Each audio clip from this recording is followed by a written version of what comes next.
नेपालको मध्यपूर्वी हिमाली काखमा अवस्थित दोलखा जिल्लाको उच्च पहाडी भेग, जहाँबाट आँखाले भ्याएसम्म फैलिएका हिम श्रृङ्खला देखिन्छन्।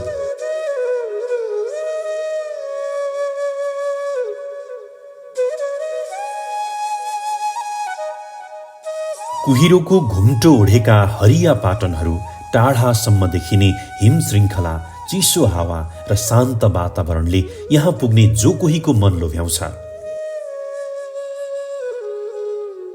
हिमाल केवल भूगोल होइन, जीवन हो, जहाँ हिउँले ढाकिएका शिखरहरूले शताब्दीयौंदेखि प्रकृतिको कथा सुनाइरहेका छन्, जहाँ हरेक बिहान सूर्यको पहिलो किरणसँगै चौरीका घन्टीहरू गुन्जिन्छन् अनि हिमाली जीवनले नयाँ दिनको सुरुवात गर्छ। यी घन्टीहरूको आवाज केवल पशुको संकेत होइन, यो हिमाली सभ्यताको धड्कन हो। यो पुस्तौंदेखि हस्तान्तरण हुँदै आएको श्रम, संस्कृति र आत्मनिर्भरताको संगीत हो।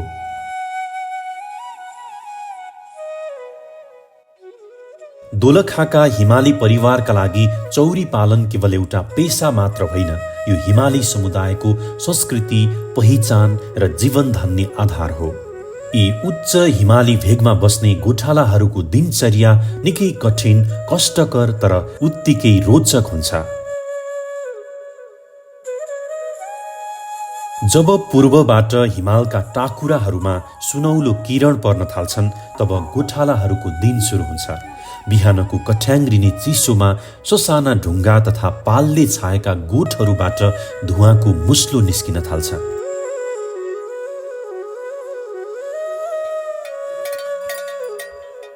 किसानहरू चौरी दुहुने तयारीमा लाग्छन्।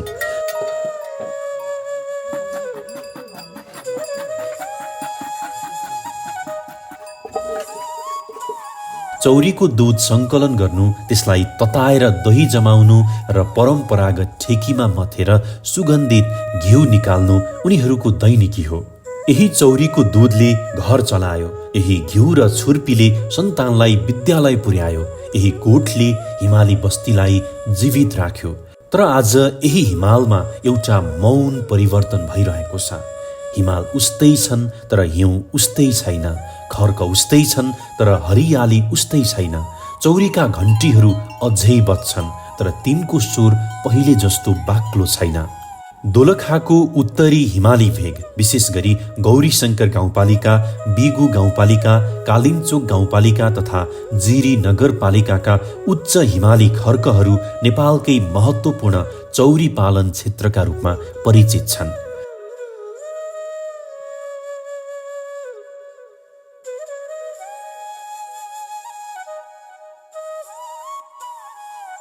तीन 3000 मिटरदेखि 5000 मिटर भन्दा माथिका खुल्ला चरण क्षेत्रहरू नै चौरीहरूको प्राकृतिक घर हुन्। चौरी पालन प्रकृतिसँग तालमेल मिलाएर बाँच्ने जीवनशैली हो। यहाँका गोठालाहरूले पुस्तौंदेखि मौसमी बसाइसराई अर्थात् ट्रान्सह्युमेसन प्रणाली अपनाउँदै आएका छन्। गर्मीयाम सुरु भएपछि चौरीका बथानहरू 4000 देखि 5000 मिटर उचाइका चिसा र हरिया खर्कहरूमा लैजान्छन्। त्यहाँ प्रशस्त प्राकृतिक घाँस, स्वच्छ पानी र अनुकूल तापक्रम उपलब्ध हुन्छ। जाडो हुनासाथ अत्यधिक हिमपातबाट जोगाउन ती बथानहरू पुनः तल्लो हिमाली क्षेत्रतर्फ झारिन्छन्। प्रकृतिको लयसँगै चल्ने यो परम्परागत प्रणालीले शताब्दीयौंदेखि हिमाली चरण क्षेत्रको सन्तुलन कायम राख्दै आएको छ। बिहानदेखि बेलुकासम्म अब कोही बेला अब चौरीसँग जान्छु, अब एकजना यता घरतिर काम गर्छु, गोबर सोर्ने, खाना बनाउने, यसो दाउरा टिप्ने, अब घाँस काट्ने सिजनमा घाँस काट्ने। बढी जस्तो दुःख चाहिँ अब चौरी भ्याउने सिजनमा हुन्छ दुःख। खाना छ, इष्टमित्र आयो, गफ गरेर बस्न पाउँदैन। गोठभित्र खाना छ, खाना खान पाउँदैन। खाना छ के भन्नु, अब उतातिर चौरी भ्याएर जात्रा छ, चौरीले अब घाँसमा ल्याउने कि दानामा ल्याउने कि धेरै दुःख हुन्छ त्यतिखेर चाहिँ। अहिले चाहिँ एक किसिमले रमाइलो हुन्छ। यतिखेर चाहिँ अब चौरी चरणतिर पठायो गयो, अब बस्नु छ भने इच्छा आफ्नो आराम गर्नु छ भने आराम गर्ने, नभएदेखि अब गोबर सोर्ने, के काम छ, अब कता जान छ जाने। हिमालको कठोर जीवनसँग सबैभन्दा राम्रोसँग घुलमेल हुन सक्ने जनावर मध्ये याक पहिलो स्थानमा पर्छ। भालेलाई याक र पोथीलाई नाग भनिन्छ। घना रौँ, फराकिलो छाती, बलियो खुट्टा र ठूलो फोक्सोका कारण याक 4000 देखि 5500 मिटर भन्दा माथिको चिसो हिमाली क्षेत्रमा पनि सहजै बाँच्न सक्छ। याक दुर्गम हिमाली बाटोमा सामान बोक्न र कठिन भिर चढ्न निकै उपयोगी मानिन्छ। नागको दुधमा बोसो, प्रोटिन र खनिज पदार्थ धेरै हुने भएकाले यसबाट बन्ने घिउ, चीज, छुर्पी र दही निकै स्वादिलो र पौष्टिक हुन्छन्। एक स्वस्थ नागले दैनिक करिब 2 देखि 5 लिटर दुध दिन सक्छ। यसको दुधको गुणस्तर निकै उच्च मानिन्छ। त्यसो त दोलखामा सबैभन्दा बढी पालिने पशु भने चौरी हो। चौरी भनेको याक र स्थानीय गाई बीचको वर्णशंकर जात हो। सामान्यतया भाले याक र स्थानीय गाईको संकरणबाट पोथी चौरी उत्पादन गरिन्छ। यसले दुवै प्रजातिका उत्कृष्ट गुणहरू बोकेको हुन्छ। याकबाट प्राप्त कठोर हिमाली वातावरण सहने क्षमता र गाईबाट प्राप्त तुलनात्मक रूपमा बढी दूध उत्पादन गर्ने गुणका कारण चौरी हिमाली पशुपालनको मेरुदण्ड बनेको छ। तर त्यही सांस्कृतिक पहिचान र जीवन धान्ने मेरुदण्डको आधारमा निराशाको बादल मडारिएको छ। चौरीको घाँटीमा बाँधिएको घन्टीले गुन्जाए सुने धेरै पाटनहरू अहिले सुनसान छन्। पुर्खादेखि चलिआएको प्रकृतिको यो सुन्दर लयमा अहिले एउटा ठूलो र अदृश्य व्यवधान खडा भएको छ। विश्वव्यापी रूपमा बढ्दै गएको जलवायु परिवर्तनको असरले चरन क्षेत्रहरू बिस्तारै उजाड बन्दै गएका छन् र अन्ततः हिमाली जनजीवनको मेरुदण्ड मानिएको चौरी पालन व्यवसाय नै गम्भीर सङ्कटमा पर्न थालेको छ। हाल चौरी पालक किसानहरू यसैसँग जुधिरहेका छन्। शिक्षा, रोजगारी र राम्रो जीवनको खोजीमा अधिकांश युवा सहर वा विदेश पलायन भइरहेका छन्। परिणामस्वरूप पुस्तौँदेखि हस्तान्तरण हुँदै आएको गोठ व्यवस्थापन, चरण प्रणाली र चौरी सम्बन्धी परम्परागत ज्ञान हराउने जोखिम बढ्दै गएको छ। आजको सबैभन्दा ठूलो चुनौती चौरीको अभाव होइन, चौरी पालन गर्ने नयाँ पुस्ताको अभाव हो। अहिले 10 गोठ छ भने पहिले 20 गोठ थियो। पहिले आधी नै घट्यो। अब किन घट्यो भने अब त्यही त हो, अब असुविधा पनि हुन्छ, अब रोग लाग्छ, सबैजना सुक्खा गर्नु खोज्छ। अब यो हामीले छोरी पनि मेरो छोराछोरी गर्दैन, यो पेसा हराउँदै जान्छ, घट्दै जान्छ नि, दुःख हुन्छ। त्यही त हो नि।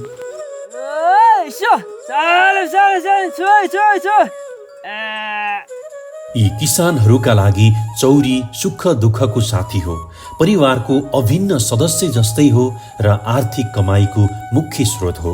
चौरीको दुधबाट बन्ने पोसिलो दुध, घिउ, चीज र छुर्पी नै उनीहरूको आम्दानीको मुख्य माध्यम हो। यी उत्पादनहरूले स्थानीय बजारमा मात्र नभई राष्ट्रिय र अन्तर्राष्ट्रिय बजारमा समेत राम्रो मूल्य पाउने गरेका छन्। एउटा सामान्य हिमाली किसानले चौरी बेचेर वा यसको दुध, घिउ र छुर्पी बेचेर आफ्नो परिवार पाल्ने, छोराछोरीलाई सहरका राम्रा विद्यालयमा पढाउने र वर्षभरिको घर खर्च चलाउने गर्दै आएका थिए। चौरी पालन फस्टाउँदै जाँदा हिमाली क्षेत्रका सयौं परिवारको जीविकोपार्जन सहज र सुरक्षित भएको थियो। तर आज यी किसानहरूको अनुहारमा पहिले जस्तो खुसी र उत्साह देखिँदैन।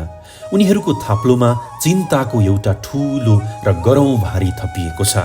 अहिले अब लगभग 65 भन्दा माथि, हामीले 65,000 भन्दा माथि गाई गाई किनेको हुन्छ। त्यस पछाडि गाउँमा एउटा गाईबाट अब लगभग 30 पाथी जति खर्च लाग्छ। मकै पिठो मात्रै, अब नुन कहाँ के कहाँ, त्यो हिसाब गरेर पनि तपाईँको हामीले केही बस्दैन।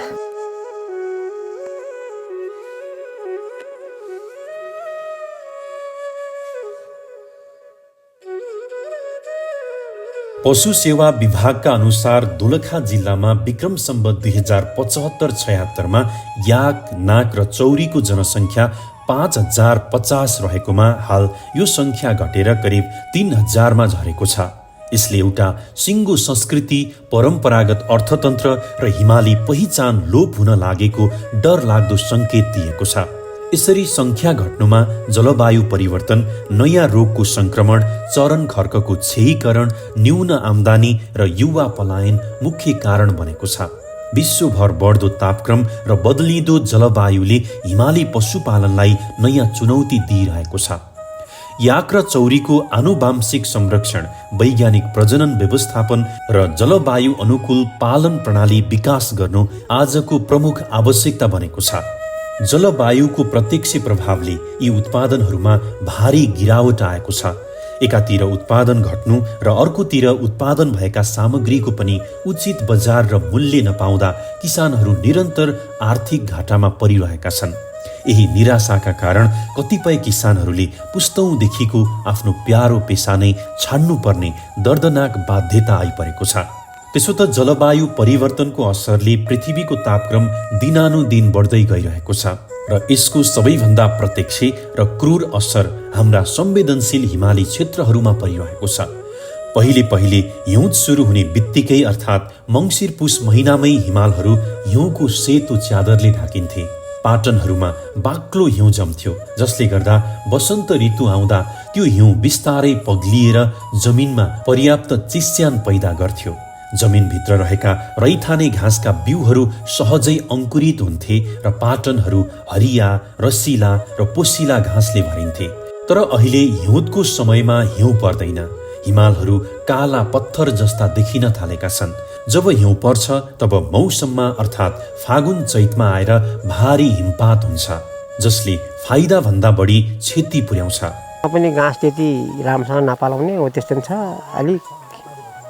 अब जस्तै यसपालि पनि तपाईँको यता पानी परे गऱ्यो, अनि यो धेरै चिसोको कारणले पनि घाँस नहुँदो रहेछ। पहिलाको तुलनामा यहाँ हिउँ बस्थ्यो टन्नै। यो चेर्तुङमा हिउँ हराउँदैन थियो यतिखेरसम्म। अब यो डिल छ तलबाट हाम्रो गाउँबाट ठ्याक्कै देख्छ। लगभग चैत वैशाख महिनासम्म तलबाट यहाँ हिउँ देख्थ्यो, अहिले छैन। जलवायु परिवर्तनका कारण वर्षाको चक्र समेत बिग्रिएको छ। समयमा पानी नपर्ने, कहिले अधिक वर्षा हुने, ठुला ठुला असिना पर्ने र कहिले लामो समय खडेरी पर्ने कारण चौरीका रैथाने चरण क्षेत्रहरू बिस्तारै उजाड र सुक्खा बन्दै गएका छन्।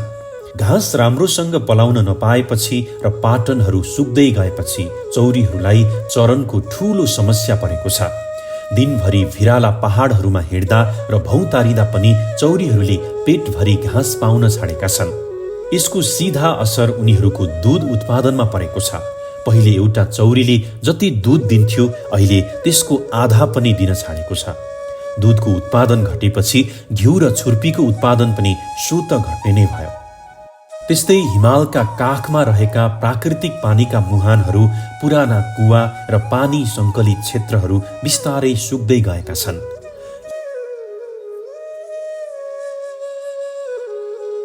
हिउँ नपर्नु र भूमिगत जलस्रोत रिचार्ज हुन नपाउनाले पाटनहरूमा पानीको हाहाकार हुन थालेको छ। पछिल्लो समयमा जलवायु परिवर्तनले गर्दा पृथ्वीको तापक्रम बढ्ने, जसले वर्षामा अनियमितताका कारणले गर्दा चौरी पालन व्यवसायमा पनि समस्या परेको छ। अब विशेष गरिकन दोलखा जिल्लामा चौरी पालन गरेका पशु जुन व्यवसायहरू हुनुहुन्छ, जसले चाहिँ अब चौरी उत्पादन र बेचबिखन गरिरहनु भएको छ, उहाँहरूलाई यो जलवायु परिवर्तनले गर्दाखेरि अब विशेष गरिकन चरनमा समस्या ल्याएको छ। चरन चाहिँ जुन घाँसहरू हुन्छ त्यो घाँस चाहिँ राम्रो उत्पादन नहुने, वर्षा नभएका कारणले गर्दाखेरि राम्रो उत्पादन नहुने, जसले गर्दाखेरि चाहिँ चौरीलाई चरनमा समस्या। यसको अल्टिमेटली असर चाहिँ के छ त भन्दाखेरि उत्पादनमा परिरहेको अवस्था छ।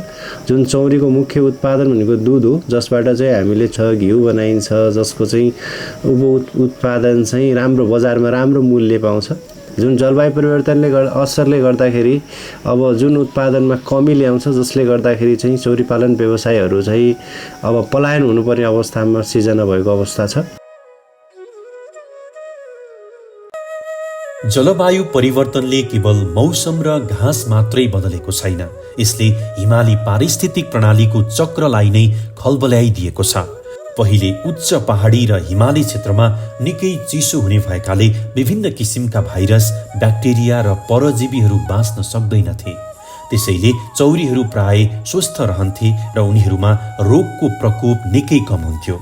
तर अहिले तापमान बढेसँगै तल्लो बेसी र पहाडमा पाइने रोगका कीटाणु तथा लामखुट्टे, उपियाँ र किर्ना जस्ता परजीवीहरू 4000 मिटरभन्दा माथिको उचाइसम्म पुग्न थालेका छन्। यसकै परिणामस्वरूप जलवायु परिवर्तनले चौरीहरूमा नयाँ नयाँ र अज्ञात रोगहरू पनि निम्त्याइरहेको छ। यी नयाँ रोगहरूको चपेटामा परेर चौरीहरूको स्वास्थ्य दिनानुदिन बिग्रिँदै गएको छ। उनीहरूको तौल घट्ने, विभिन्न संक्रमण हुने, दूध दिने क्षमतामा तीव्र गिरावट आउने र कतिपय अवस्थामा महामारीका रूपमा फैलिएका रोगका कारण चौरीहरू मर्ने क्रम निकै बढेको छ। एउटा राम्रो चौरी किन्नका लागि लाखौं रुपैयाँ लगानी गर्नुपर्छ। विकट भूगोल भएकाले समयमा पशु चिकित्सक गोठसम्म पुग्न सक्दैनन्। उपचारको सर्वथा अभाव र रोगको सही पहिचान हुन नसक्दा किसानहरूले आफ्ना आँखै अगाडि चौरीहरू गुमाइरहेका छन्। यो क्षतिले किसानहरूलाई आर्थिक रूपमा कमजोर बनाएको छ र उनीहरूलाई झन ऋणको गहिरो दलदलमा धकेलिरहेको छ। जलवायु परिवर्तनले अब विशेष गरिकन नयाँ नयाँ रोगहरू पनि आउने गरेका छन्, जुन रोगले गर्दाखेरि चौरीहरूको उत्पादन घट्ने, चौरीहरू मर्ने, जसले गर्दाखेरि चाहिँ अब चौरी पालक किसानहरू चाहिँ आर्थिक क्षति बिहोर्नु परिरहेको अवस्था छ। अब यी सबै कुरालाई चाहिँ अब विशेष गरिकन हामीले अब जलवायु मैत्री असल अभ्यास चाहिँ अवलम्बन गर्न सकेको खण्डमा चाहिँ यी हैन समस्याबाट पनि कम गर्न सकिन्छ। अहिले बजारमा चौरीको चीज, छुर्पी र घिउको माग उच्च छ। मूल्य पनि आकर्षक नै छ, तर उत्पादन नै कम भएपछि किसानले बजारको माग पूरा गर्न सकिरहेका छैनन्। आम्दानी घट्दै जाँदा उनीहरूलाई परिवार चलाउन समेत कठिन हुन थालेको छ। दिनरात गरिने कडा मेहनत र लगानीको तुलनामा अहिले आम्दानी शून्य प्राय हुन थालेको छ। चरन क्षेत्र त अब घटेकै भनौँ न। अब घाँस त्यति हुँदैन। अब घाँस नभएपछि दुध पनि घट्छ रहेछ। घाँस अब चौरीले सुक्ख भयो भने चाहिँ दुध बढ्दो रहेछ। अब घाँस छैन, अब उसले त्यो चौरीले पनि दुःख पायो भने दुध घट्छ। दुध घट्छ। अब 20 लिटर हुने ठाउँमा 15 लिटर हुन्छ। चौरीको दाना, औषधि र गोठ सञ्चालनको खर्च भने दिन प्रतिदिन बढ्दै गएको छ, तर आम्दानी भने लगातार घट्दो क्रममा छ। यही गम्भीर आर्थिक क्षतिका कारण पुस्तौँदेखि यो पेसामा लागेका रैथाने किसानहरू अहिले चरम समस्यामा पिल्सिरहेका छन्। आम्दानीको अन्य कुनै बलियो विकल्प नभएपछि र आफ्नै आँखा अगाडि चौरी बचाउन नसक्ने अवस्था आएपछि धेरै चौरी पालक किसान व्यवसाय नै छाड्ने अवस्थामा पुगेका छन्। घाँस त पहिलेभन्दा कति घटेको हो नि त। पहिलेभन्दा त अब घाँसै छैन जङ्गलमा, अनि चौरीले धुँदै हुँदैन।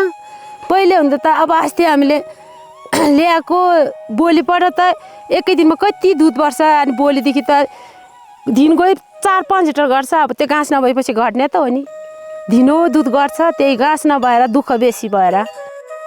त्यसो त जलवायु परिवर्तनको असर पूर्ण रूपमा रोक्न सम्भव छैन, तर समयमै सही योजना र आवश्यक सावधानी अपनाउन सकियो भने यसको असरलाई धेरै हदसम्म कम गर्न सकिन्छ। त्यसका लागि किसान, स्थानीय सरकार र सम्बन्धित निकाय सबैको साझा प्रयास आवश्यक छ। सबैभन्दा पहिले किसानले चरन क्षेत्रको दिगो व्यवस्थापनमा ध्यान दिनुपर्छ। एउटै क्षेत्रमा निरन्तर चराउँदा घाँस पुनः उम्रन समय नपाउने भएकाले चरन क्षेत्रको पालैपालो प्रयोग गर्ने अभ्यास आवश्यक छ। चौरीलाई सन्तुलित आहार उपलब्ध गराउने, गोठलाई सफा र व्यवस्थित राख्ने, नियमित स्वास्थ्य परीक्षण गर्ने र समयमै खोप तथा औषधिको व्यवस्था गर्ने विषयमा पनि विशेष ध्यान दिनुपर्छ। पानीका मुहानको संरक्षण, वर्षाको पानी सङ्कलन गर्ने अभ्यास र आवश्यक परे घाँस खेती विस्तार गर्ने कार्यले पनि भविष्यमा आउने चुनौती सामना गर्न सहयोग पुर्याउन सक्छ। यस्तै जलवायु परिवर्तनसँग अनुकूल हुने उन्नत घाँसको खेती विस्तार गर्नु, चरन क्षेत्रमा रिचार्ज पोखरी निर्माण गर्नु, पानीका स्रोतको संरक्षण गर्नु र पशु स्वास्थ्य सेवालाई प्रभावकारी बनाउनु अहिलेको आवश्यकता हो। किसानलाई आधुनिक चौरी पालन, रोग व्यवस्थापन र उत्पादनको बजारीकरण सम्बन्धी तालिम उपलब्ध गराउन सके यो व्यवसायलाई थप दिगो बनाउन सकिन्छ। हाम्रो लागि त अब चौरीको लागि त सबभन्दा सुविधा दिए, यस्तो घाँसहरू, यस्तो गोठहरू त्यस्तोमा दियो भने खुसी लाग्छ। चरन क्षेत्र त अब असम्भव वस्तु सर, त्यो त अब न यो न घाँस दिएर घाँस सर्नु यो रोप्नु सक्दैन। अब के त्यो घाँस रोपेर मिल्ने होइन चौरीको लागि। अब कि त घरमै खेती गर्नु, आफ्नोमा हुँदैन घाँसको खेती हुन्छ कसले बोकेर दिने। सबभन्दा त हो त्यस्तै दाना गोठ हो त्यस्तोमा आम्दानी दिए हो। यो चौरी किन्ने हारोमा त्यस्तो दियो भने चाहिँ अलिक हामीले नि पानीले सहयोग हुन्छ कि जस्तो आशा चाहिँ लाग्छ। अब के गर्नु, त्यस्तै हो।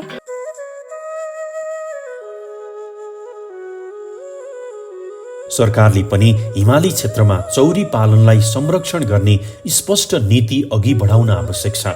चरन क्षेत्रको संरक्षण, पशु स्वास्थ्य सेवा गाउँमै विस्तार, नियमित खोप अभियान, आवश्यक औषधिको सहज उपलब्धता, उन्नत घाँसको बिउ वितरण, रिचार्ज पोखरी निर्माण तथा सिंचाइका वैकल्पिक उपायमा लगानी बढाउनु पर्ने देखिन्छ।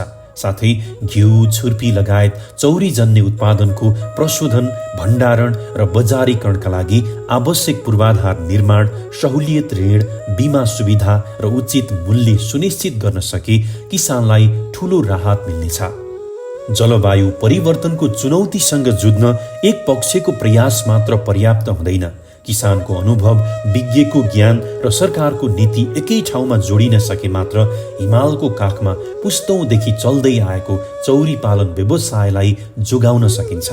यिनको संरक्षण केवल एउटा पशुको संरक्षण मात्र होइन, यो हिमाली जैविक विविधता, खाद्य सुरक्षा, संस्कृति र स्थानीय अर्थतन्त्रको संरक्षण पनि हो।